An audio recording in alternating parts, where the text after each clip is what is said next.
జమ్మి వేలాడే శాఖలతో ముళ్ళున్న మధ్యరకంగా పెరిగే వృక్షం. జమ్మి పత్రాలు సన్నగా దీర్ఘవృత్తాకారంగా గురు అగ్రంతో పత్రకాలున్న ద్విపిచ్ఛాకార సంయుక్త పత్రాలు. ఈ ఆకు సన్నటి పొడుగాటి కంకులలో అమర్చబడిన పసుపురంగు పుష్పాలు రంగులో ఉంటుంది. ఆకారం సన్నగా దీర్ఘవృత్తాకారంగా గురు అగ్రంతో పత్రకాలున్న ద్విపిచ్ఛాకార సంయుక్త పత్రాలు ఉంటుంది.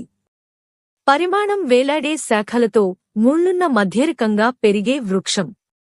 ఈ చెట్టు లోతైన నొక్కులు గల ద్విధారక ఫలంగా పెరుగుతుంది.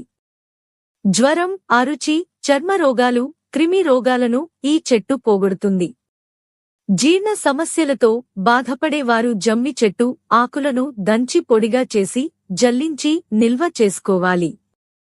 రోజూ ఉదయాన్నే ఈ పొడిని 2 గ్రాముల మోతాదులో తీసుకుని వెంటనే 1 గ్లాసు ఆవు పాలను